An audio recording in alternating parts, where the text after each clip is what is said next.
It is 6:30. I want to call the Monday, August 14th, regular school board meeting to order of ISD 717. And we will start with the Pledge of Allegiance, please. I pledge allegiance to the flag of the United States of America and to the republic for which it stands, one nation, under God, indivisible, with liberty and justice for all. Thank you. Roll call, please. Deb Polly, Here. Sarah Lanen, Here. Lauren Pedersen, Here. Molly Maniak, Here. Rob Langheim, Corinne Hennon, Here. Jenny Kuski. Here. Thank you. Consideration of the agenda, we had one item, if you didn't have a chance, if you haven't looked at your 506-page board packet, since 3:30 this afternoon, we did have an addition. It's the hiring of the high school choir teacher, and that will become item 7.7, and all of them from 7.7 down to 7.16 will then advance a number. So that's the only change, I believe, to the agenda. With that, I'll entertain a motion to approve the agenda. Motion to approve. Lauren, is there a second? Second. Second, who is that? Corinne, or Molly, okay. Okey dokey, consent agenda items. No, I'm sorry, Jordan Pride Awards. Mr. Bond. Well, good evening, everyone. Good evening. Super excited to be here with you. And I'm going to invite Coach Raddick up to talk a little bit about our sporting clays and trap team. So, Jeff, come on up.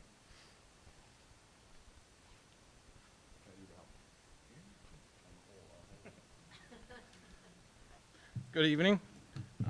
Always a pleasure to be here because it means our kids are doing great, representing their team, representing the school, representing our community. A little bit, Clay Target is relatively new. We are a little bit on the downhill from attendance. We were one of those sports that flourished during COVID. You can play the whole game 6 feet apart, so we were overrun kind of like golf. And we're kind of going back down to our regular kind of attendance in that 35 kids range. And in trap, and when they get really into it, sporting clays, we got about 15 out that also shoot sporting clays. So we started the spring like every other outdoor sports team, getting as much indoor practice in as we can, and finally have to pull the plug and go outside even though it's freezing. We had to shovel the trap fields in Montgomery twice. So just like every other spring sport that was out there, finally the weather broke on week 4 of 5 of our conference season. So we shoot conference every week for several practices and then 5 weeks for conferences. And getting back to it, if you want to go, there's a tournament every weekend. If you want to push that many tournaments, we try to do at least one a month.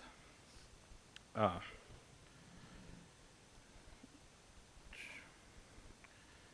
little bit, always, the kids really impressed me.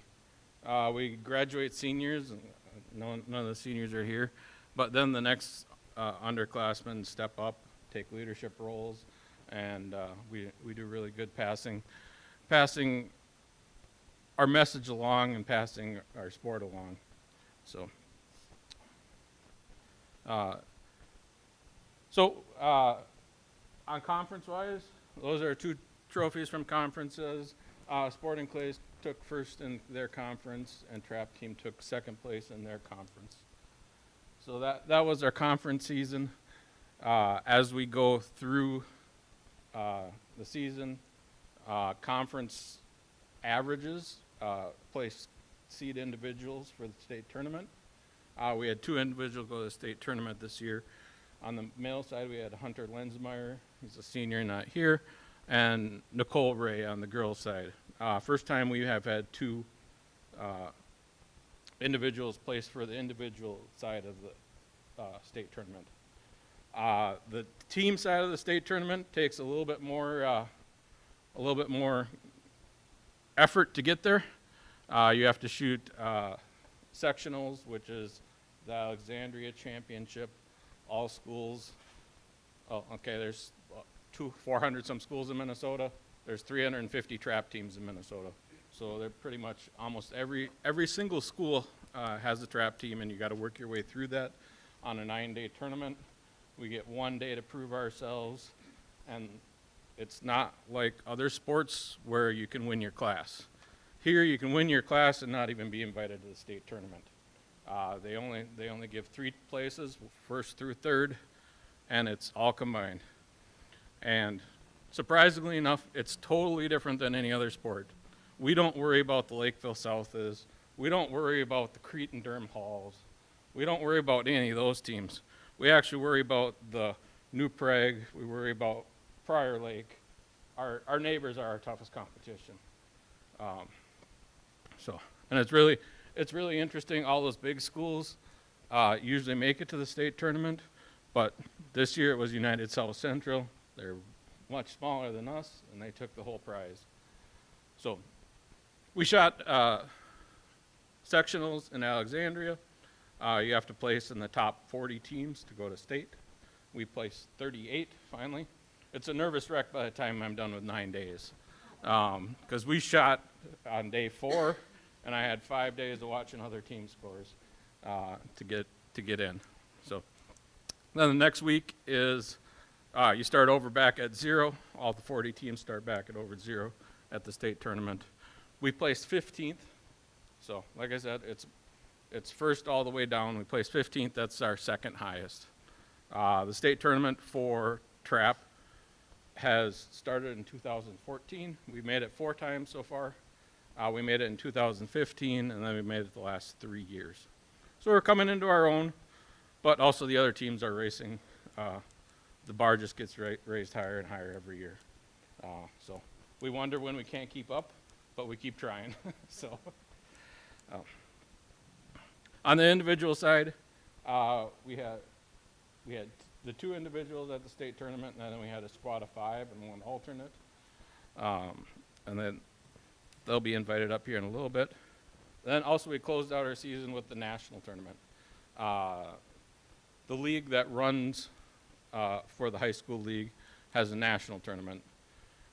Trap is in, I'm going to say, about 35 states. High school trap is in about 35 states. And the national tournament is for the top 240 teams. Approximately a quarter of those go to Minnesota schools. We have not ever turned down our invite. Hopefully we never will have to turn down our invite. And then the other big states would be Wisconsin, Michigan. Obviously they don't turn anything down because the tournament's in their state, and Illinois. And like I said, the bar is getting raised higher and higher. They start with 240 teams, 1,800 individuals in the national tournament. On Friday, you have to play in on the team side. They go from 240 teams to 80 teams, and then you start over 0 again on Sunday morning. Same thing with individuals. They gotta play in out of 1,800 people. We had 2 people make the individual championship on Sunday afternoon, so they start over again. And we finish nationals at 33rd place in the nation. So it's good for us. Like I said, sometimes our neighbors are the biggest competition, but it gets tougher and tougher.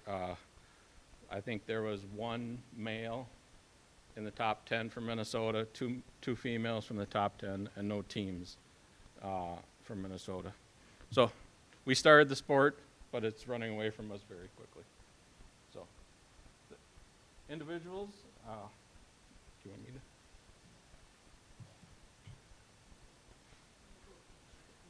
Yep. Okay. First one, Eli Dold. He was state tournament and nationals. Come on up here.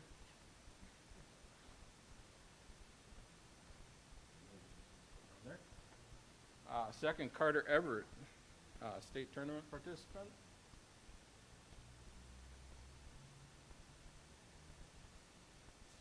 Miles Mahold, national tournament and state tournament.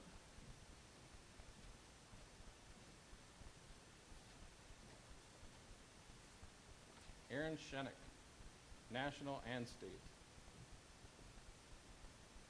And if you don't know, this is Greg. This is my assistant. He is the one that keeps me sane. So.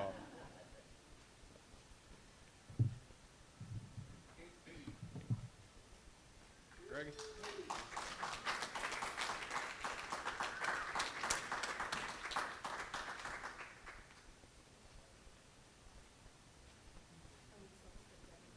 No, no, that's okay. We'll just get them.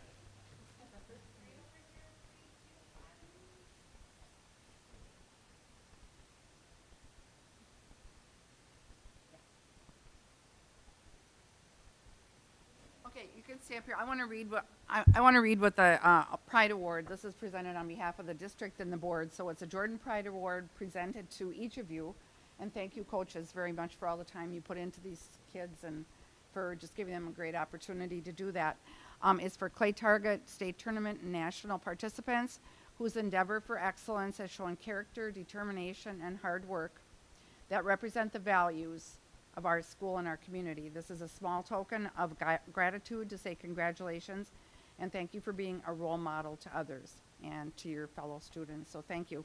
And students that weren't able to be with us tonight were Hunter Lensmeyer, Nicole Ray, and Tom Placetti. Thank you. So thank you. Congratulations, gentlemen. Thank you.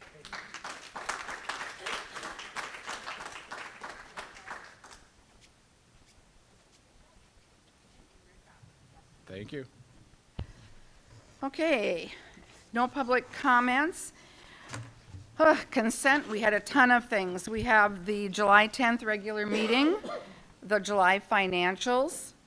The donations that we are accepting are $150 from yours truly, music program, all schools, $100 JHS band uniforms, yours truly, $50 Wolf Ridge Scholarship Fund. All of those are in memory of my husband. Family of Dorothy Pauley for JES, $25. Penny Family Chiropractic, run-of-the-mill sponsorship, $200. Franson Bank and Trust, run-of-the-mill sponsorship, $200. Rademacher Foods, run-of-the-mill sponsorship, $200. Quatman, run-of-the-mill sponsorship, $200. Hometown Bank, run-of-the-mill sponsorship, $200. All-in-One Delia's Authentic Home Flavor, run-of-the-mill sponsorship, $200. Albrecht Masonry, run-of-the-mill sponsorship, $200. Superior Contracting, run-of-the-mill sponsorship, $200. Ron and Betty Maleka, JES Music Department, $30. Diane Hess in memory of Donna James, JES Music Department, $220. An anonymous donation to the JES teachers in the amount of $1,650. Clancy's Bar and Pizza, run-of-the-mill sponsorship, $200. So those are the donations. And then we had a plethora of policies. Many of them were changes due to the recent legislation. And in Superintendent Evenson's weekly update of August 4th, she did the synopsis of each of the changes. So hopefully you all had a chance to review that. Then we have the new hire elementary EL teacher, Kelly Hunter, comes in at a BA1, step 5. New hire speech and language pathologist, April Orr, a master's 10, step 7. We have the new high school choir teacher, Stacy Lehman. She comes in at an MA, step 8.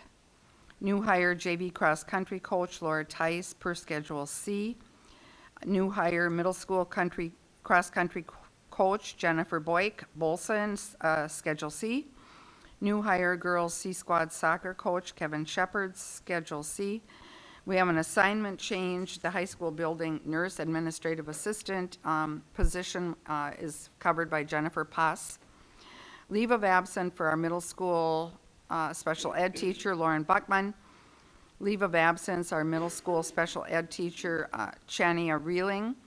Leave of absence, school psychologist Iwilani Della Paz, resignation of the high school special ed paraprofessional Mario Zitlo, and the resignation of an elementary school cook's helper Stacy Wenger. So I will entertain a motion to approve consent. Motion to approve. Lauren, is there a second? Second. Okay, Corinne, I'll give it to you. Any discussion? Any questions about any of the changes to policy or anything? I have a was it the school psych that was like contracted through Southwest Metro? Is that normal? Like that we contract through them instead of like just hiring for ourselves? Yeah, sometimes. There are positions that we can't fill. Sometimes they have time we can buy.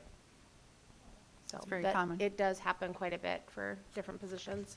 They've been actually a really great resource for that, so shout out to them, so. I just thought it was through that and I was like, oh, that's Yeah. weird, it's full-time. No, and it's a yeah. very good question. Okay, we have a motion and a second. Let's vote. All those in favor of approving consent signify by saying aye. Aye. Opposed, same sign. Motion carries. Thank you. 8.1, back to school updates. Informational. So,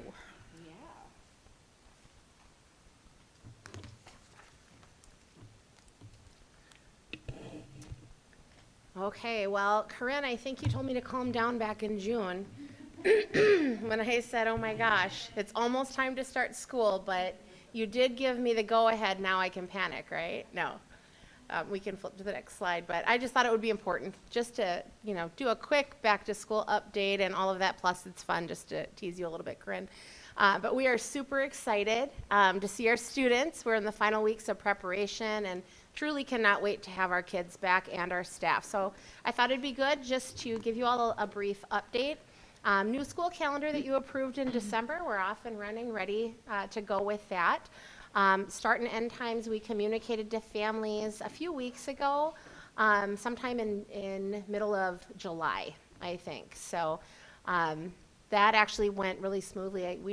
I don't think we heard one thing from families, but I wasn't really surprised by that because we've kind of been talking about it since December. So I think everybody was kind of waiting and expecting that. But just for a reminder, our JES will be 8:15 to 3:15, and our JMS and JHS will be 8 to 3.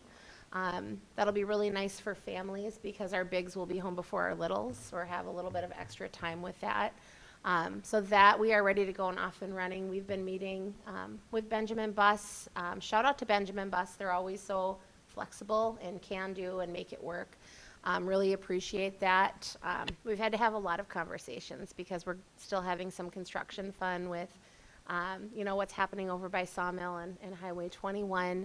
I actually did just get a communication today from the Minnesota Department of Transportation. They're telling us to still expect it to be, in October, end of September completion. There have just been a couple of delays just with some weather and different things, but it sounds like they're going to get at least a right turn lane open coming out of Sawmill, which will help immensely for buses. That's it, though, just coming out, not going in. So baby steps. It'll be amazing when it's done. But those are just some of the things that will be, different with the back to school. And so we're going to want to make sure we give each other grace and all of that and have really good communication to start off the school year as we ease into these, just new things. In terms of like back to school processes, I added this fourth bullet on here because every year, like I get the same question, and it's truly with the most positive intent and with families that, they're paying attention, and our families really do pay attention. But the question is, do I have to do the annual verification every year? The answer is yes, everybody does every year. We need that to make sure that we have the most up-to-date contacts for families, the most up-to-date health information, and all of that in our database. So every single family has to do the annual verification. And they'll be getting that communication reminder coming out very soon. But I just wanted to throw that out there, just so our families know that. But, we're really excited. The shifts with the school calendar, I think it was very forward-thinking on behalf of the board as this moved forward in December. It'll be interesting to see if people like starting after Labor Day. We don't have a choice in that, we have to now, but finishing up around Memorial Day will be an interesting change too.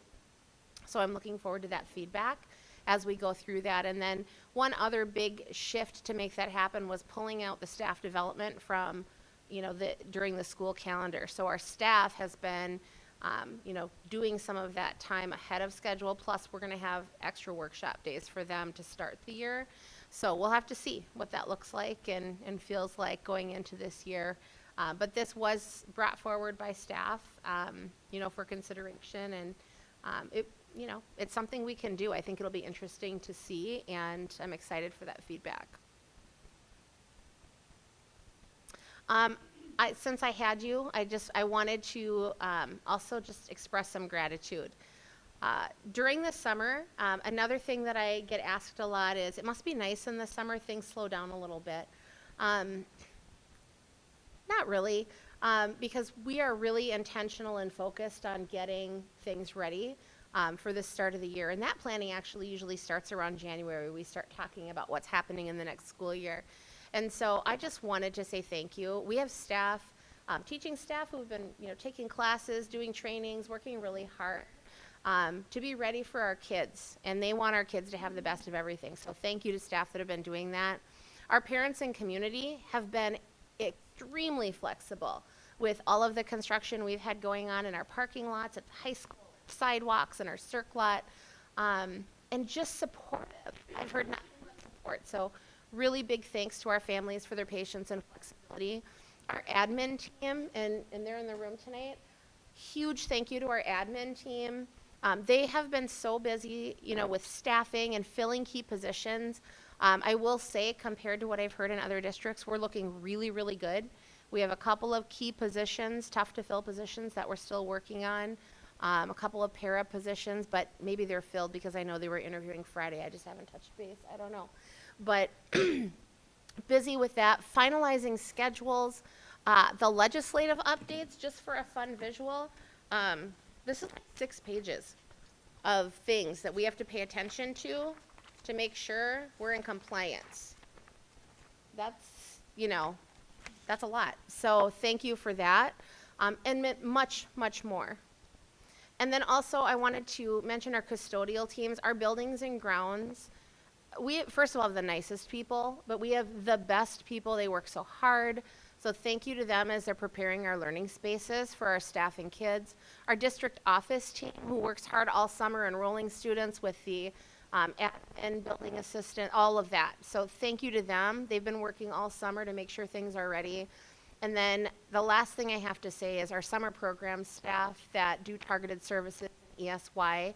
They were here for a majority of the summer, working with kids every single day, just creating memories, helping them have great learning experiences, and they don't have to do that.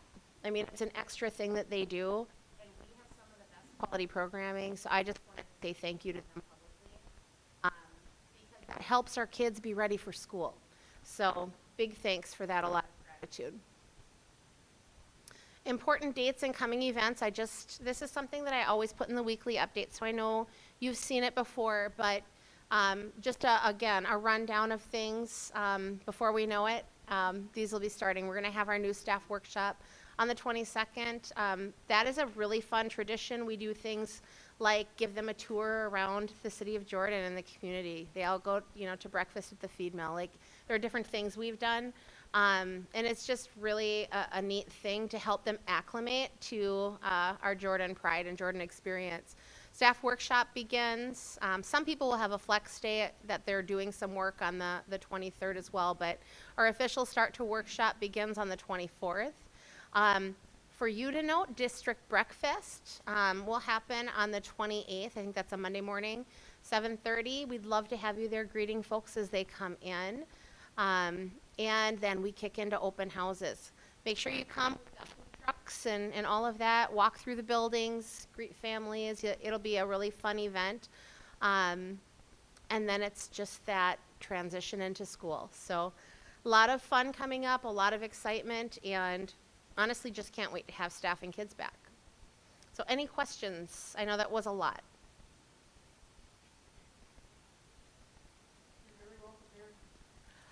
I think we are. I mean, I think we're ready. Of course, I was ready in June on like that meeting, but we wait all summer to see them. So it's exciting. It does amaze me that people think that summer is our downtime, when really summer is our busiest time, because we're planning and preparing for the next year and strategically planning things and how they're going to be. So like, it's amazing Yeah. that people think that this is really a downtime for Yeah. staff, administration, and all that stuff, but it's really not. Yeah, it's super busy, and totally enjoy it. Like, it's really great. It's never the same without the staff and kids. That's the thing. So, yeah, we're ready. Okay. Thank you. Okay, moving on to the handbooks. Review and act on the handbooks. So Melissa.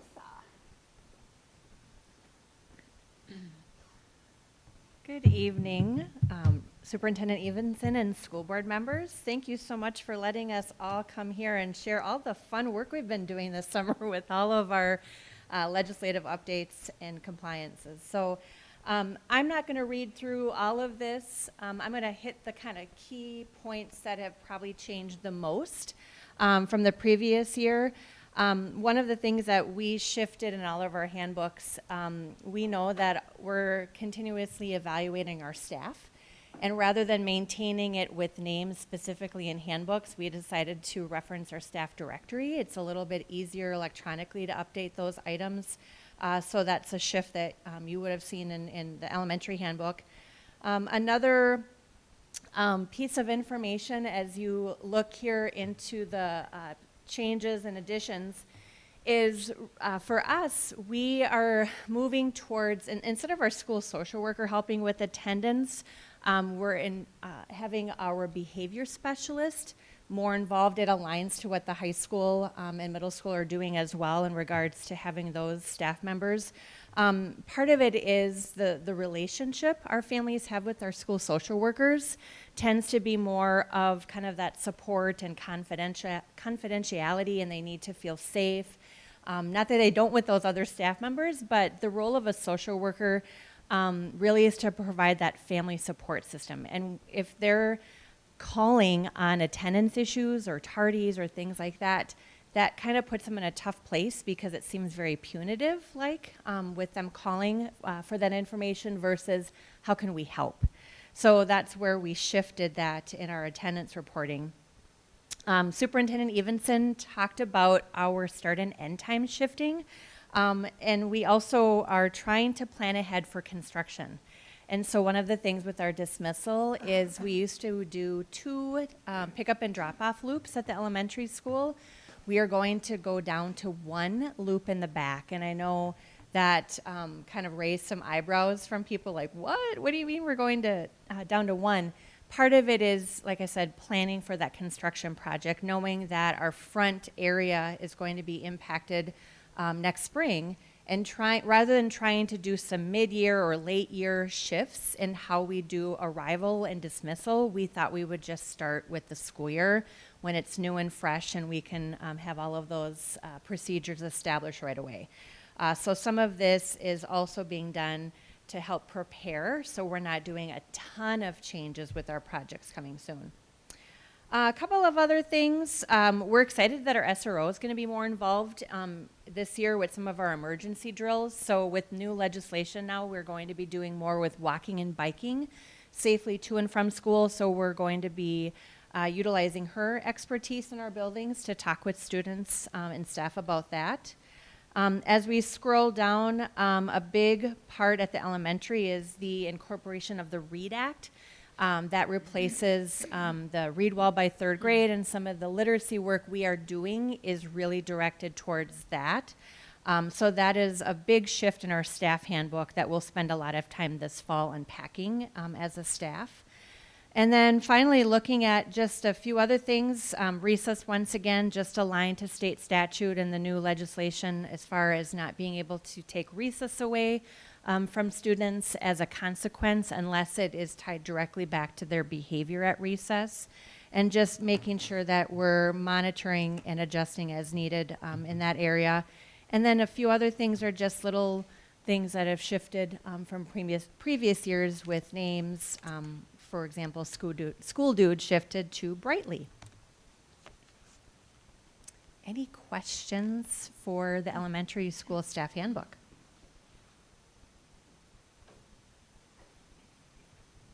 Thank you. Thank you, Melissa.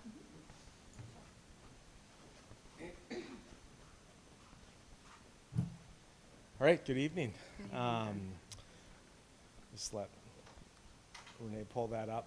So much of the legislator, the handbook updates for all three of us is legislatively driven, so I won't bore you to go through all of that. I want to just highlight three things that are on here.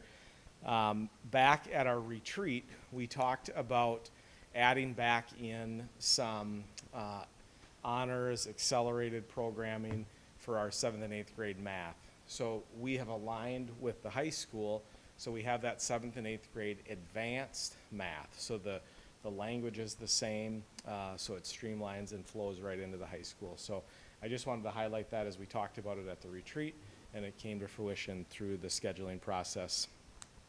There was language that we had to clarify around recess. That's one of the pieces that was legislatively driven. So students no longer can have recess taken for like a lunch detention or recess detention. So we just clarified exactly when the recess time is in the day, and that's around lunch. It is not a time where a teacher or a class goes outside of that designated recess time. So just being very, very clear about what that is.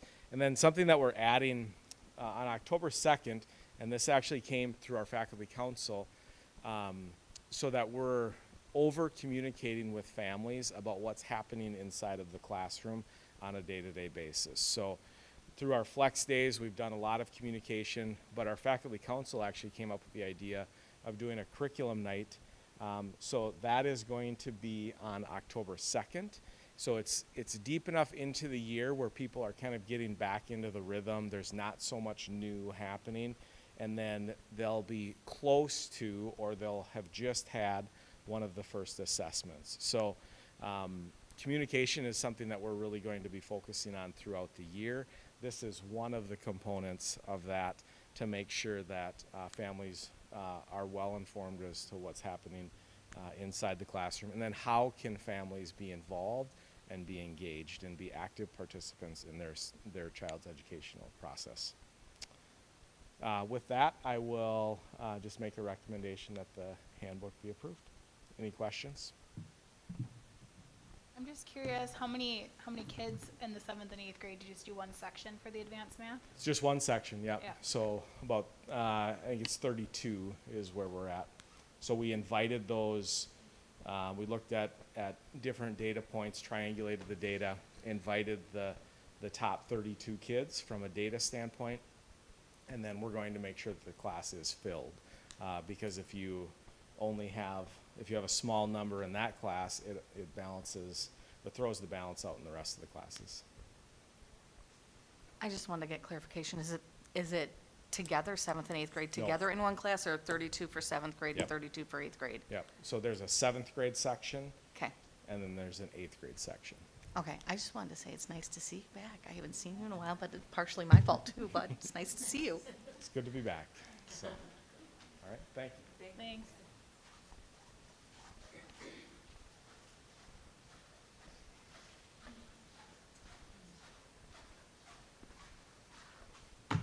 Good evening. Corinne, might be the first time I've seen you in a while too, talk about just getting back to things. We live by each other, but I never see. Yes, and then we were too, so yes. So really not much to add after two other people present, and it feels a lot like, well, you've already seen this. Probably one of the biggest changes, 4 out of our 12 changes in our staff handbook deal with time change. Because we're starting at 8 instead of 8:15, that shuffles staff meetings, committee meetings, and duty times for that. Other than that, a lot of just cleanup. One thing we did add, we added a 9th grade transition team, so with some 9th grade teachers, just looking more and more on how we, besides our freshman focus day, how can we continue to try and help our ninth grade students transition from the middle school? And then also our advisory committee, just helping to make our advisory time more robust. Other than that, we just added some language on the new legislation from the state, our non-exclusionary disciplinary information, and then just adjusted our teacher observation cycles, and that was about it for our staff handbook. So I guess I would open it up to any questions on staff handbook changes. All right, well then I guess I can roll right into, We're going to act on that Oh, you wanna- first. though. okay. Yeah, so if you can, all right. yes. Okay, so we'll act on all three staff handbooks, middle school, high school, and elementary. So I will entertain a motion to approve. Motion to approve. Molly? I'll Is there a second. I'll Jenny? second. Discussion, questions? Hearing none, all those in favor say aye. Aye. Opposed? Motion carries. Thank you. Mr. Visner? All right. So I will be the first to talk about student handbook changes, and one of the things you're going to hear from all three of us on this is all of the new state legislation, which really, a lot of it surrounded non-exclusionary discipline. And one of the positives about that, as myself and Renee and Ben and Melissa talked about this, is we are already doing a lot of things that make this an easy transition for us. So we'll talk about it a little bit later on down the line, but just kind of going through these a little bit more bullet point. Change activities director's name. John will be here today, so you can meet him also. And today was the first day of fall athletics, and lots of fun to see all the kids out and running around and moving around too. Under credit makeup, we had to add some clarification on the number of hours it takes. It's 60 hours of seat time that they need in order to make up a high school credit. So that was cleaned up on page 8. Also, state mandate. On page 8, we had to add that students can wear culturally significant items at commencement. It used to be only American Indian items, and now it's anything that's culturally significant, which is a change. So that'll be something that we'll follow through, and we have it in our handbook talking about students need to let us know so there's no surprises the day of commencement, and there's no heartache or sadness because we haven't known about it. Jeff, do you need to have a deadline for that, like 2 days prior, or? You know, we'll talk to our students about it as we go into that last few weeks, and we will, we'll have it ahead of time. So we're not really, I mean, it's really more of a conversation than it is like a form they have to fill out or anything Yeah. like that. We just don't want to be surprised, and we have never seen, anything that was inappropriate, but we just don't want to be surprised by something. So it's just having that that confirmation from students so that we know it's there. Great question, though. Talked about PSEO applications and deadlines. That's always a challenge for our counseling department. So just making sure they understand what that deadline is. Encouraging parents to reach out. We've always had it in there, but I kind of highlighted it and bolded it to just have parents, their first step, if they have a question about their student's grade, should be with the teacher. Occasionally, those first questions come to me, and I don't know anything about their student's grade other than what I can see in Infinite Campus. Talked about the Surge program. I know I presented that 2 months ago already, but just our information on that, we have gotten that rolling, and we have invited our first 6 students in, and I think we have 5 yeses so far, so we're slowly moving along with that. Adjusted coach and advisor names, just some information about detention. And then page 18, this has already been in there, but just continuing to hammer on the idea, and I'm sure you've heard from the Minneapolis schools and their students asking for differences in their cell phone policies. And I feel strongly that our cell phone policy is good when it's implemented, but one of the things we're still continue to deal with is a parent texts their child, says, we got you a doctor's appointment for 10 o'clock. The kid comes into us and says, I've got to go. And we're like, what are you talking about? Well, my mom texted me and said, I've got a doctor's appointment at 10. And we're kind of left out of the loop, so we really encourage parents to contact the office first, and then we can work with them from there. And the other example, and I think I've given this one before, is a parent has texted their child and informed them that a significant person in their life has died, and the kid is crying in the classroom, and we have no idea about it, and it's all been done through the parent, and then it kind of falls in our lap, and we have no idea about any of it until a little later on in the day or something. So just if we can get communication with us. I know it sounds a little controlling, but it's just helpful. And then changes in lunch, again, that's a state mandate, changes in our lunch information, because every student can have a free breakfast, one free lunch. Another one that we added between athletics and ourselves is just a line about attendance at events. When a student is absent during the school day, they're not allowed to come to events at night. And if they, whether that be a suspension or they're sick, so if a student's been sick all day, well, we don't want them sitting in the student section at a game at night. So that's another one, just clearing that up. Added some information from MSBA about appropriate clothing, and then the other ones are just dealing again with the new legislative updates. One that'll be interesting, and I don't know, because I don't know if students will know about this, but the one that's on page 32, there's information about sacred tobacco will be allowed. So a student could have a pouch of sacred tobacco and carry that with them all day, and that'll be something, I don't know if we'll see it or not, but it is allowed, and that'll be something we'll have to have conversations on.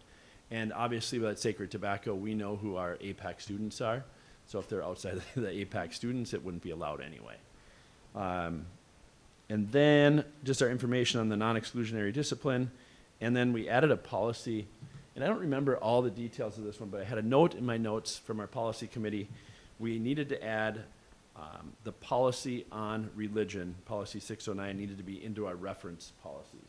So that was added too, and that'll be for all three of us that we added that one. So any questions on a lot of, it's just a lot of little stuff, but the legislative stuff was the big part that I feel really strongly that we hit everything that they required of us.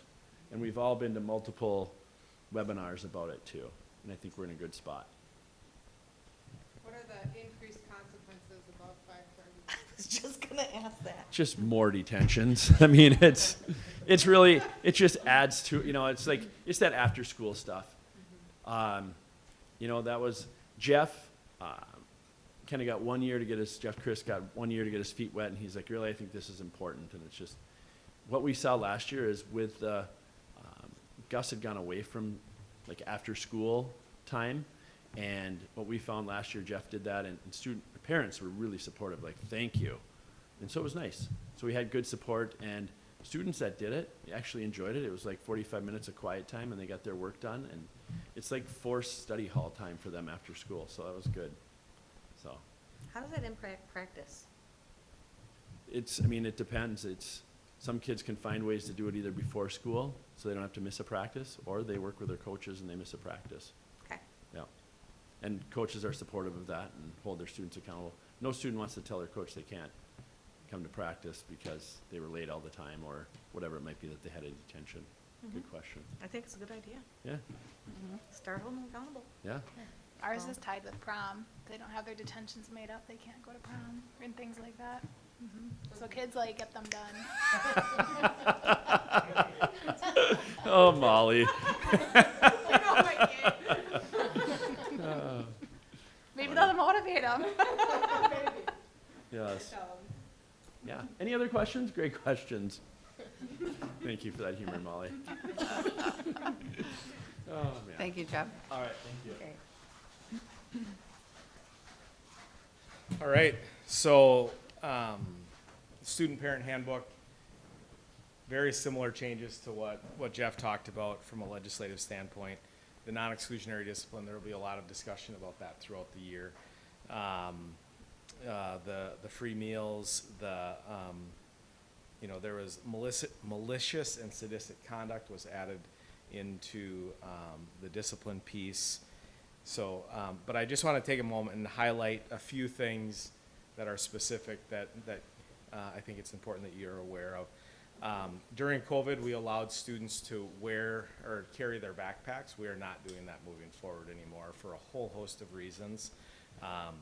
But it's, we'll just make sure our buildings function and flow better, and then they'll be less disruptive, and we won't have snacks floating around classrooms at all times. And so it'll just be a more efficient classroom environment. So we're gonna, backpacks will be in students' lockers and their phones will be in their locker. So we'll continue to have the same policy we've had for phones. First time it's out or it's heard, then it's brought to the office, kid gets it at the end of the day, and then parents pick it up the second, third, fourth, fifth time. It is always enjoyable when we call and say, hey, you got to come and pick up, your kid's phone, and mom or dad says, keep it. Now I don't have to fight with him at home with it. And it just sits there in my office, and it rings for the first couple days, and then all of a sudden it's dead. And so the course syllabus, we clarified language, that's that communication piece, and it ties into what I spoke about before. One of the more exciting changes have to do with the new parking loop that we added out here for the middle school in the Circ lot. I was just seeing if you were paying attention. Actually, it's just the opposite of that. That is not for middle school families to pick up out there. Yes, so we were very clear in the handbook, and we will continue to be clear in our trainings that is not a pickup and drop off for middle school. As convenient as it is not. Just added a second loop. Yeah, that's. I'd like to see how you're gonna enforce that one with parents. So, I told Elise, I said, watch this, I'm gonna see how much they're paying attention on this one. Let's see. And then, one of the common questions we get around MCA testing is, the opt-out. If I opt my child out of MCA test, what does that mean for the school? So we just clarified in there that actually does count against, it counts as a does not meet from the school side. So it's just factual information, that's the reality of it, so families are aware of that. And then I had also, Jeff touched on this, but the sacred tobacco piece, I was concerned about that when I first heard about it this winter, but it's very clear that it is sacred tobacco. It's not anything other than that, so we'll be very, very clear about that. So that's really just the high level pieces that I wanted to talk through, but I would just open it up for questions.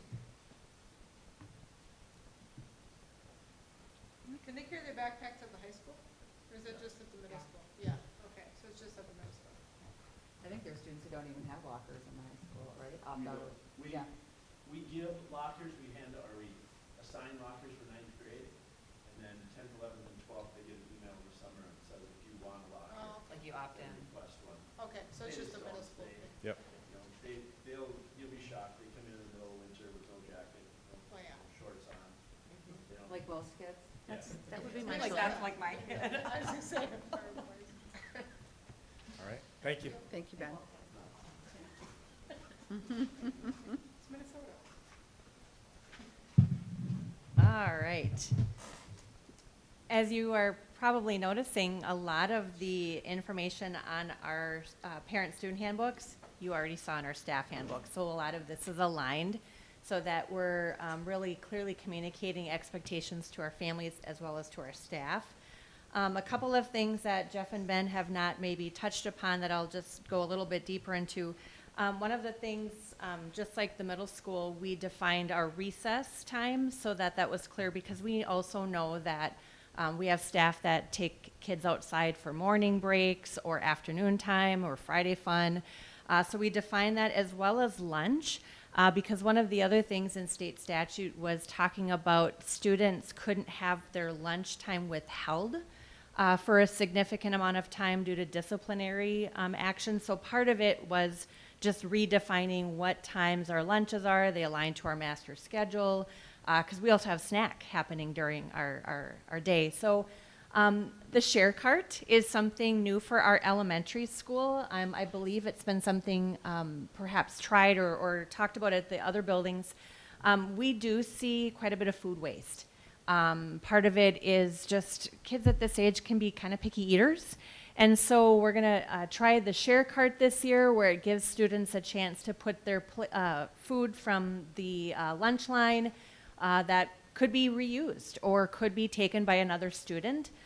So I listed some of the things there. I'm working with Kelly Razor as far as what that looks like at an elementary school. It's just a different level of supervision for our littles, along with our composting, we're not required by Scott County to implement composting in our district until next year.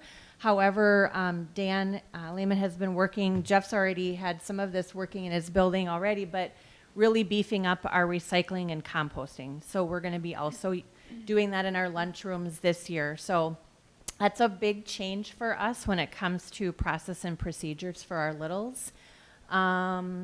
The other thing was just, I know Jeff and Ben talked about that non-exclusionary discipline.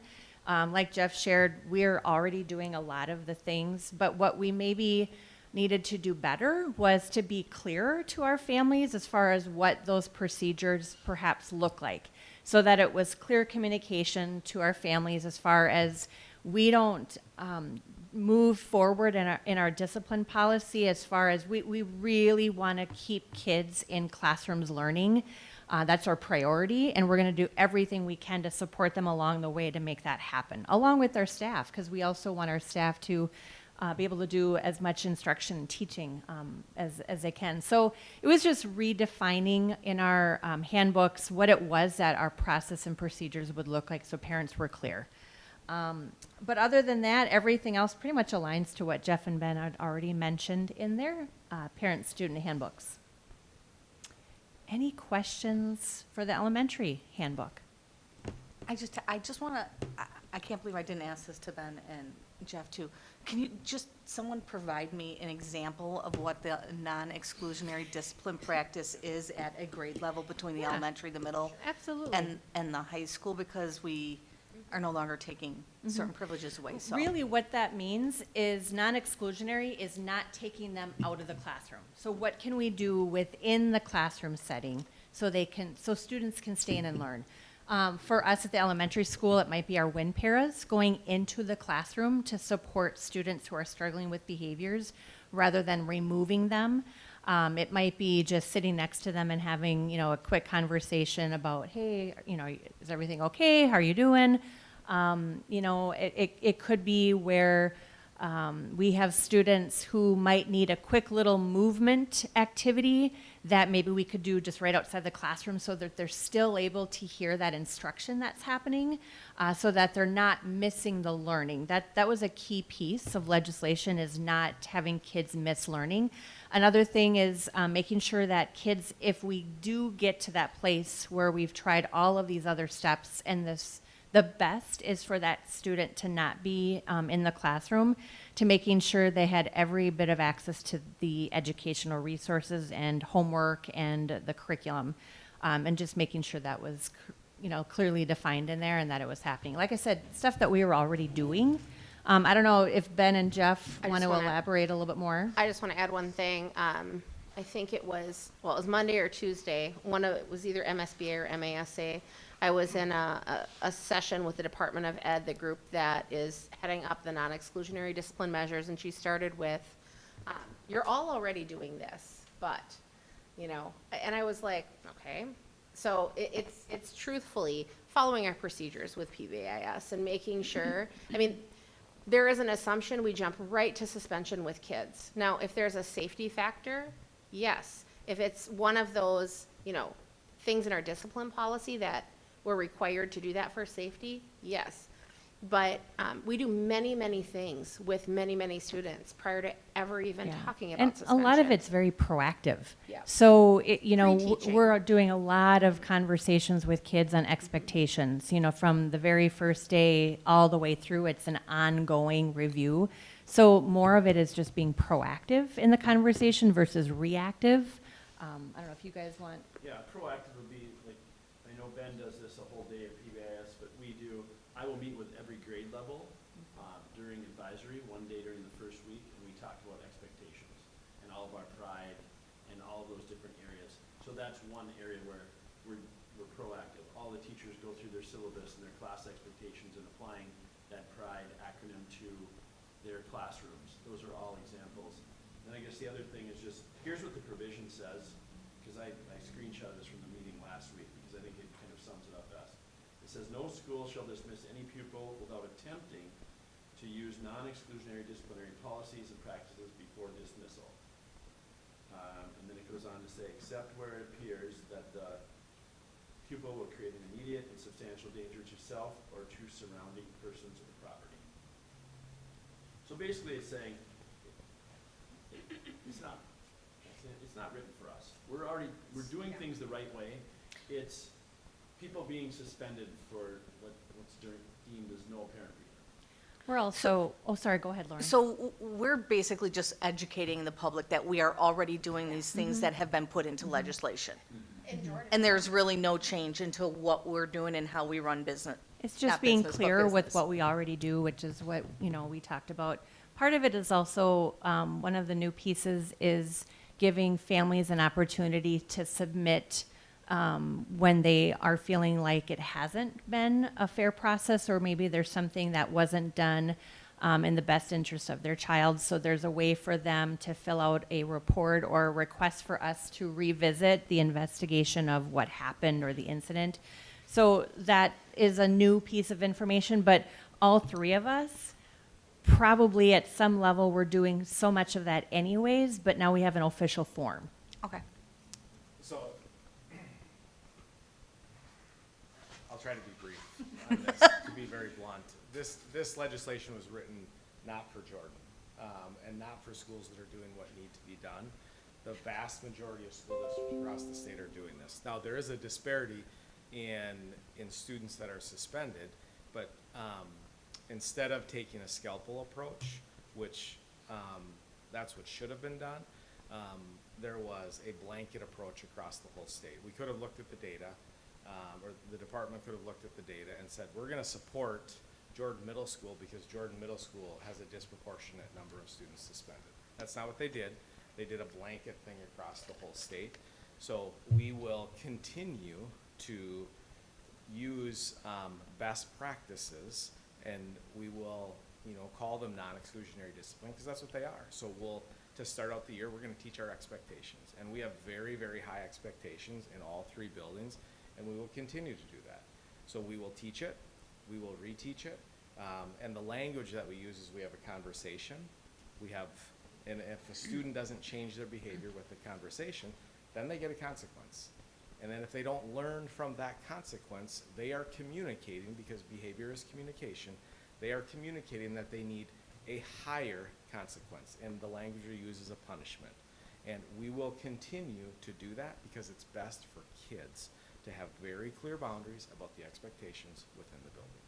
So, and then we will just continue to teach and reteach our expectations. We added, so at the start of the year, we teach our expectations. Teachers are doing it, Jeff and I do it, and then we come back in January and we reteach it after the breaks. So, because kids forget, and staff forget, and we forget. So here's our expectations. And then we do it again later on in the year. We do it through video, we do it through live trainings. I would add one clarification, and thank you, Melissa, for referencing the parent communication form.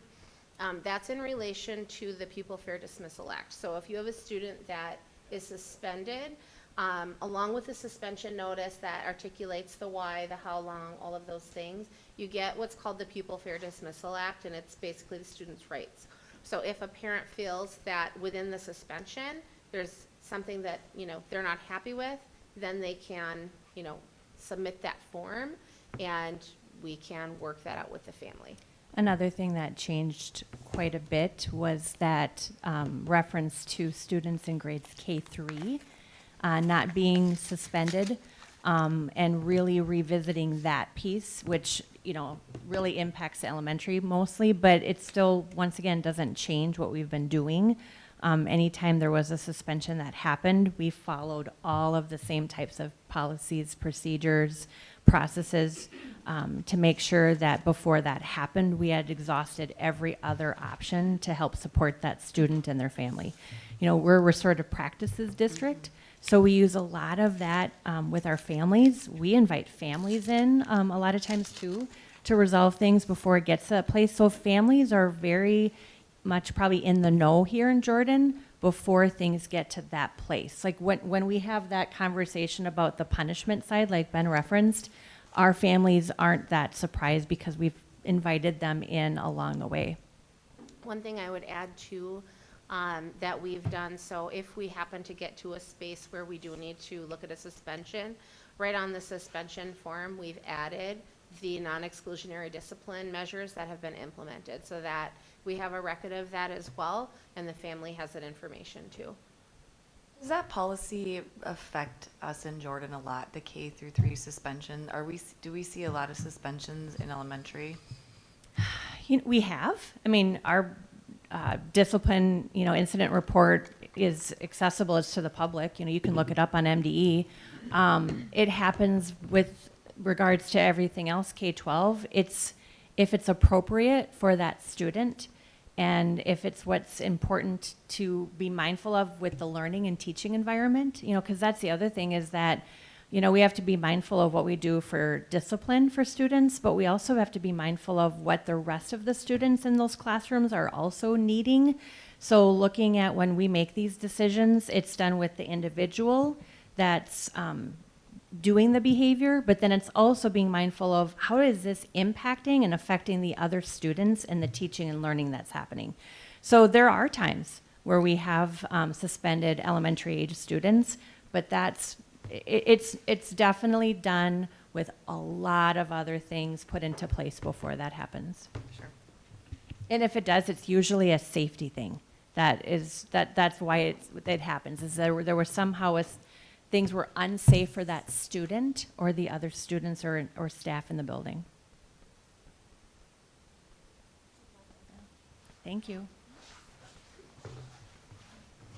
So this is also is an action item, so I'll entertain a motion to approve the annual parent-student handbooks for all 3 schools. Motion to approve? Corinne, is there a second? Second. Molly, discussion? I just want to thank you all for your work on this. I know with the changes in legislation, it involved a lot of work, so thank you. We have a motion and a second. All those in favor say aye. Aye. Opposed, same sign. Motion carries. Thank you. Okay. Next, we have our activity handbook update. Yes, and as you've seen and can see, much shorter document here than the last few that you've been looking at. But it's a pleasure to be here with you this evening. Just got over from our PAC meeting for fall sports, so yeah, we're off and running. I've had a great first month, so thanks to you all for having me and for the entire community for their support so far. But in any event, just had a couple of changes here. The first that was on page 3 was kind of a partner to what had been changed in Jeff's high school handbook as well, around absences from school due to illness or suspension in sporting events attendance. One of the things we're excited about here for fall, this board approved last year the addition of debate during the fall. So we've got that off and running. Amy Peters is going to coach it. So we put that in with an activity fee of $150 into the handbook. And then I updated my name and contact information. So, Great. That was easy. yes, Easy peasy. we'll keep the meeting going here for you. Yes, yes, That's welcome. all I have. Thank you. Any questions for John? Okay, if not, I'll entertain a motion to approve the changes in the handbook in total. Motion to approve? Sarah, is there a second? Second? Lauren, discussion? Hearing none, all those in favor say aye. Aye. Opposed? Motion carries. Before you walk out the door, just a gentle reminder that the board always gets a season pass. Okay. Oh, yeah. Usually around, so, Yeah, we have our first volleyball match on the 24th, so you're going to need those. Soccer's also on the. And they're all virtual this year? The passes will all be done through GoFan, yes, but you can still buy them in the same means that you've bought them before, and then we'll convert them into GoFan for you. So basically, all you'll have to do is present your name when you arrive. oh, so we won't get the, Oh, okay, okay. We can still get you a paper pass. okay. Do that. Yeah, because there's also for We'll keep it as simple. Yeah. conference away games. Conference and, yeah, Yeah. yeah. But yes, Yeah. we'll get those for you. Yeah, because that's right, it does cover us at away games also, so, Yep. yeah. Yep. Thank you. Thank you. Have a good one. Okay, board and reports, superintendent. All right, so with the superintendent report, I mentioned a few things that I talked about in the back to school update, so I won't go over that again. Obviously, you can see our parking lots are complete and in use, very excited about that. I shared a picture in the update this last week of the parking, the extra space in the circ lot lit up. They did a really nice job. Choice Electric did that for us. It looks great. Couple of things run of the mill. You probably saw that in the donations. They're collecting donations for that, but we're getting real close to that. It's almost Heimat Fest. So I know that Cullen is looking for any support for volunteering for some of those events. So if you can do that, definitely click the link in the update and volunteer. I think right now they don't have a lot of people to accept registrations at the start of the event for Run of the Mill. I think they do it right up in the middle school. And then also the Jordan Craft and Gift Show is coming up October 7th. And there's really good stuff there. I bought a ton of Christmas gifts there last year, I'm just saying. So that'll be here in the circ. And I know that they're doing the Senior Expo as well. I'll have information coming in my next month's board report on that. In relation to the referendum building project, that has been going really smoothly. At our board work session, I actually can't wait for our board work session. We'll have a ton of drawings and materials and different things for all of you to see as that progresses. So we are on track, we are on budget, and I just can't wait. So it'll be a lot of fun. We've got ISG and KA coming to support that conversation on the 28th. And then we should be ready to go out for bid in November and keep things rolling. So I'll keep you informed with that. And then combined city school meeting. So I know not everybody can attend that. On Monday night, that'll happen here. We'll have most of the council members here and our board members here. And Tom, Nick, and I will facilitate a conversation, and we'll do a school district update. They'll do a city update. We'll talk about continued partnerships. And then there's one other topic we want to talk about with some land use that is coming up in the county that we just need to talk about. So should be a good meeting. I believe 6:30 is the start time. I'll have to double check, but we'll be meeting up here, and we'll have the round tables up here, so it'll be a nice informal conversation. So let me know this week if there's, for some reason, you can't be there. But it should be really good. Last year was just a really great conversation. And that's what I've got. Great, thank you. Any questions? Okay, then we have all the other reports. Anybody have any comments or anything that jumped out at them that they want to ask about or comment on? I thought it was so cool to see the fishing pictures in Cullen's report from the little fishing club. That was awesome. Yeah, great. Okay. If not, we'll move on to school board, we'll do committee reports first. Calendar did not meet. City schools coming up, community ed rec. Lauren or Corinne? Yeah, we didn't meet. Colin had a meeting for next Monday scheduled, so I told him that we had city school, so I think he's looking for a new time. Okay. Unless you met some other time. I don't think we did. Yeah. Okay, curriculum has not met, but I believe we're starting up in October. So, Jenny, so watch your calendar for those dates. Facilities has not met, meet and confer has not met, negotiations, we are still in a holding pattern. I know that the district office is working on some scenarios and stuff, but we have not started formal negotiations yet. Policy committee did meet. We went through those policies tonight, so it was a lot of them. APAC meets Thursday. And on that note, I do know that there is a event at the Shakopee Mdewakanton Tokokata Tea on Wednesday night. It's starting at 6 o'clock. It is a presentation on the Lakota Nation versus the United States. It's a film screening. So I'm guessing that maybe Sarah and some of the APAC students Well, maybe I go? think Sarah had other plans that evening. I'm not sure. I did talk to her about it. I met with Okay. her on Thursday last week. But, yeah, I expect there will be some attendance. Yeah. If you've not been to that facility, it is amazing. If you ever is. get an opportunity to tour it, it's unbelievable. It's just cool. Booster Club. I was traveling. And Rob's not here. Okay. Ed Foundation?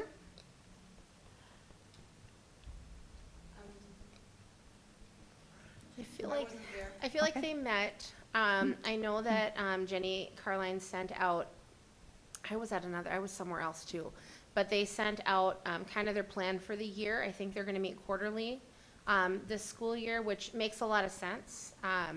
So I think that'll be a shift for them this year, but I think they're very focused and intentional on the things that they have in place for this upcoming year. So they seem just ready to go. My understanding is that they have a gala date set. I did hear that, and I feel like February is in my Yeah, head, but February, but I don't remember the date, but I yeah, think I it don't was either. February.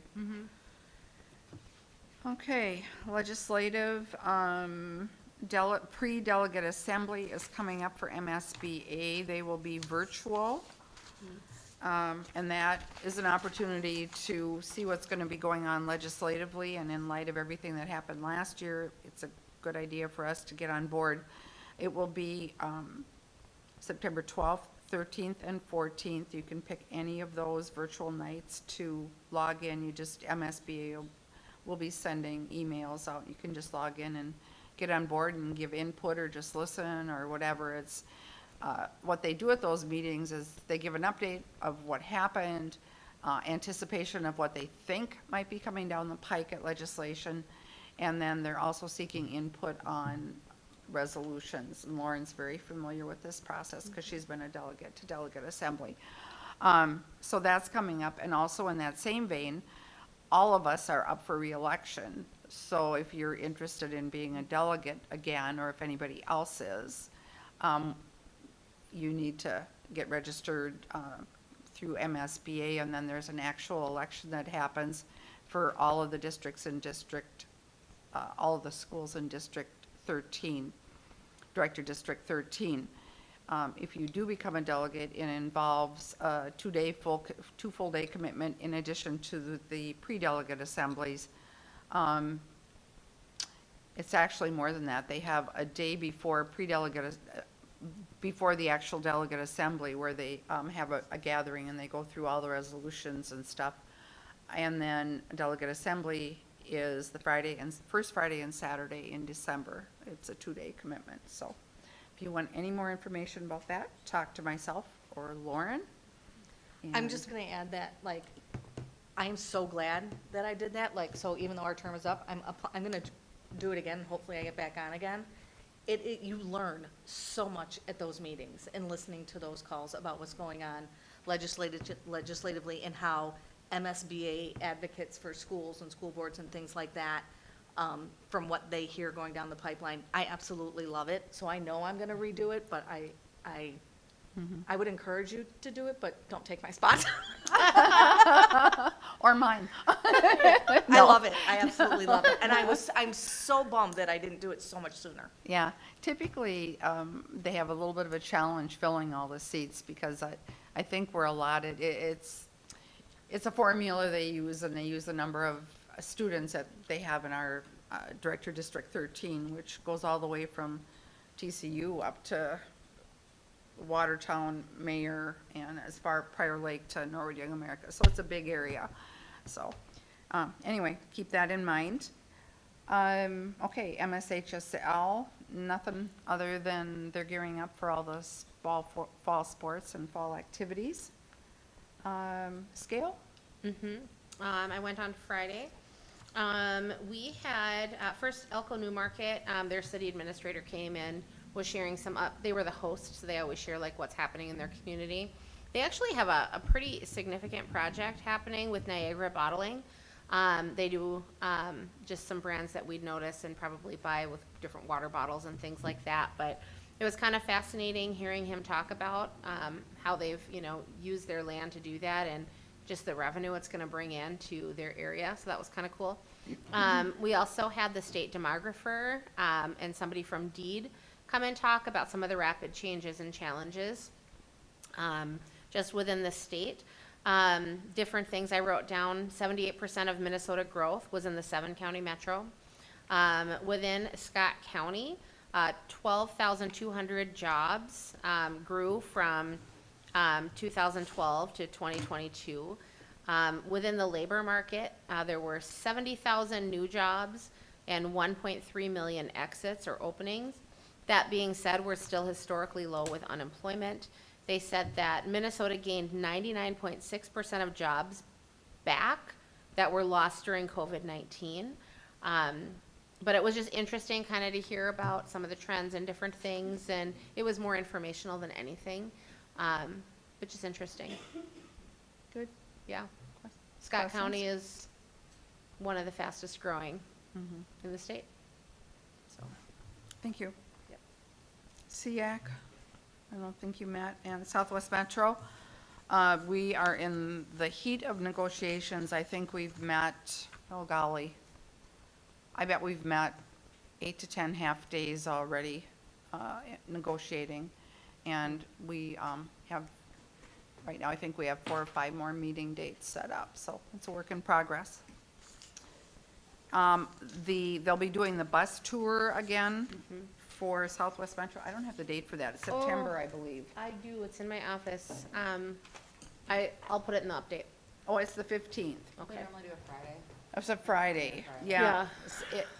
Considering our relationship with Southwest Metro, I highly recommend at 8 o'clock, we get on a school bus at the, I don't know if it's the 401 building or Dean Lakes. I mean, Dean maybe Lakes. do it, depending upon where they're gonna start. And they take us around, we don't obviously have time to go to all of the sites of Southwest Metro, but they take us around to many of them, and we tour the sites. And it's really good to get a firsthand view of everything that Southwest Metro really does for us I and will- offers us. Just personally, my experience, until I went on the tour and went and saw the locations and some of the things there, I truly didn't have a grasp of what was Southwest Metro. Like, what is that? You know, we hear about it, what is it? But just, it's a phenomenal tour. If you can do it, definitely do it. Because I think then you'll have a better understanding of the different programs that our students, that our seniors have access to, that our special education students have access to, and other students in need. So, again, if you can do it, it's totally worth it. That's another one of those things where I'm gonna add that I wish I would have done it so much sooner, because you really don't understand what Southwest Metro really does for us. So, I didn't make it a priority early on, and later on I did, and, because you're taking time off work, and you Yeah. have to use, It's you a know, lot. personal time and stuff, so, because it's during your workday. But I would encourage everybody to at least attend it at some point in your term. Yeah, that's pretty great. I would go again if I could, but I'm gonna be out of town in Yeah. September. Great. I think that is it, and with that, we'll do director reports. Sarah, let's start with you. All you world travelers out here, everybody's been gone, I don't even know. which is a good thing. Right, yes. No, I just, like we said, PAC meeting tonight, fall sports. Here we are. Caden's going into his senior year, starting with as we look. That's crazy. It is. It's crazy. We moved Noah back again up to NDSU on Friday. Yeah. I remember sitting here and, the conversation of, we can't talk about school yet in June. And I'm like, it's going to be here, and it's here. So I'm just excited for the school year to start. And thanks for all, just the calendar reminder of updates, because it's honestly, I think we're all feeling it this week, but everything's hitting. So it's nice to be reminded of everything. So. Lauren? I really don't have any updates because I've been traveling a little bit. And I'm going to continue to travel, so I'm sorry. But I wanted to make sure I thanked everybody. I had a thank you, and I forgot to bring it, but thank everybody for the wind chime. I absolutely love it. I don't know who came up with that idea, but Jenny. it is awesome. Absolutely love it. And thank you for the donation. I'm making a donation to the Jordan Education Foundation. With that, I just haven't done it yet, but I've got it on my plate to do. And then school starting, I'm super excited. I love the beginning of the school year. I love the kickoff breakfast and all of the activities that come during that time period, and I usually go to them. I won't be able to attend this year, so I'm kind of really bummed about that. But I'm looking forward to school starting, even if I'm going to miss a lot. I got this soccer season. I cannot wait. Somebody's going to have to like live stream it for me or something. Molly, with a phone.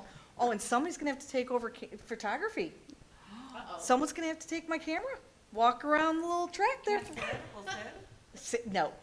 No. Okay, we're gonna. I will give my camera to somebody. How about just not like a senior mom? We want to be in the moment.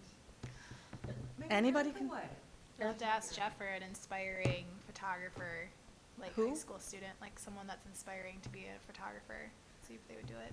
senior. That's a good idea. I think that would be very hard for us to do, but I will make that suggestion. That's a good idea. You're gonna find someone, all I know. I was just gonna say Monica, but Monica's got a senior, so. Erica might. Yeah, and Erica actually has a good, I just have Yeah. a more powerful lens, but she can take my camera if she wants. Okay, you guys All work things that we out need to later. figure out. I'm done. Miss Molly. I have no updates. So then I'll just continue for Molly. No, I'm just kidding. Oh, I'm sorry, Lauren, weren't you done? No. I'm done. Corinne? Yeah, not a lot. I mean, I feel like I haven't been on vacation. I've been working, but I'm really tired. We've been gone a lot. So, yeah, I mean, I'm excited for school year to start. I'm ready for the kids to get into a routine a little bit. I mean, I love summer, so it's always kind of bittersweet for me, but thanks for all your work. Back to school stuff, this is great. It's a really great outline, and to kind of just pull it all together. I know it's a ton of work, so thank you to you and the administration, and yeah, we'll get rolling. It's gonna go fast the next 3 weeks, so. Great. Jenny? Yeah, we just have wrapped up kids' activities for the summer, and let's see, I think I have their backpacks ready to go with all their school supplies. So I needed a deck of cards, and I got that, like, found one in our drawer. I was like, oh, I'm done now. But yeah, I don't know. We're going to the cabin later this week for like our last kind of before school starts and we start working. I was working today actually, so balancing classes and whatnot. But I don't know, winding down, but trying to make the best of it. So. Great, good. Well, I have a couple things. I attended the MSBA Summer Seminar along with Superintendent Evenson last Monday, and it was really good. The focus was on the READ Act, which I feel that our district, again, is ahead of the game. It's the whole, the way that kids learn how to read. Yes, it's, going back to phonics and some of the things that I had when I learned how to read, going away from some of the practices that were not best practices. So Dr. Kim Gibbons, who's very invested in this, she's from the University of Minnesota, was an excellent presenter and did a great job. And then they had a really great panel. They had, let's see, the Senator Duckworth and Representative Edelson, who were the two authors of the bill, one from each side of the aisle. And they gave a presentation on the READ Act and legislation and getting it through legislation. I'm excited about it. I really think this definitely 100% is in the best interest of our kids and is going to help them become early learners and early readers and in a more positive way. And I know that Superintendent Evenson is very invested in this and coming from the curriculum background. It's been my life. Yes. It was my life before I came here, so it's, I actually was super excited about the READ Act because I felt like it was the roadmap of my 6 years prior to coming here. So that's exciting to me that, there's some value being seen in the science of reading and what we can do really to support student learning and best practice. And there's some financial things that go along that could be supportive for us in relation to some of the curricular things. So there's some positivity around that. But, there's a lot of unknowns yet as well. It's one of those things when legislation is passed, there's a lot of building the plane while you're flying it because it becomes law immediately. and then it takes a little bit of time to get some things worked out. So there will be more information coming. One example of that would be what they deem to be curriculum that is suitable for the science of reading within the state. I have opinions myself, you know, just from my work on that and research, but there's a lot that's changed in the last 3 years too. So it'll be interesting to see that as it plays out. And we'll keep you posted on all of that, of course, as we navigate through. But as a district, we are in a good spot. All of our elementary teachers have had initial trainings in science of reading. We have evidence-based curriculum in place for the science of reading. We have staff members that have gone through letters training. So we're in a good spot. We have a lot of growth yet, but compared to some districts who have 0 things in place, that would scare me. So, yeah. That's good. And then they had breakout sessions. I attended the one on World's Best Workforce with MDE. And also both Renee and I both attended the law one on books, you know, books that have been challenged in schools and stuff. So I think we came away with some good facts about that whole process. So it was a good day, a very good day. And it's always good to meet with other other, you know, directors and compare what's going on in other districts. So having said that, everybody needs to get January 11th and 12th on your calendars. That will be the MSBA Leadership Conference for next year. And it is not too soon to block that out. And we are planning on doing reservations early so we can get in the hotel of our choice. So I think our strategy will be to make the reservations for everyone like you're going, and then if something comes up, you'll have to let us know so we don't get charged for it. I'm going. I'll just tell you now, Yeah. I'm going. This is the best conference. Yeah. That is the best conference ever. Yeah. It's the full and a half usually. Thursday is all day. It starts early in the morning, goes till evening, then we do our group dinner, our board dinner Thursday night. Friday ends at noon. Some of you may go Tuesday and Wednesday, depends on if you have face training or different things, or if you want to do some of the early bird sessions. And once that information comes out, we don't have it yet, Carolyn, you know, will send all of that out so you can tell her like what you want to be registered for. But for sure, Thursday, Friday, we'll make sure that we have that space reserved. So they will offer phase 1, 2, 3, and 4. You've already been through 1 and 2, but you can retake it. And then they will offer 3 and 4 those 2 days leading up to the conference too, as well as, like Renee said, early bird things, so. So get that on your calendar. Also, September 29th, Hall of Fame. Everybody get that on your calendar. That will be homecoming. And it's going to be a really fun Hall of Fame over here because they're honoring the football class of 1983. 83, yeah. That's going to be a big one, so that'll be fun. I encourage anybody that wants to walk in the Heimat Fest parade along with the school district float. Staff breakfast we talked about. Board workshop, there'll be light supper at 5 o'clock. Okay. And we've been starting a little earlier, like 10 to 5, so you have a little more time to Yeah. visit, but we'll be ready by 10 to 5. And we'll do that downstairs in the district office as well. But yeah, it should be, I don't know what the menu is yet. Kelly just lives for that stuff, so we'll see. So, Yep. And with that, we will be going into a closed session per Minnesota State Statute 13D.05 Subdivision 3 for the purpose of a superintendent evaluation. So I will entertain a motion to go into closed session. Motion to go into closed session? Lauren, is there a second? Second. Sarah? Okay, so Lauren, you're going to have to take notes from here on.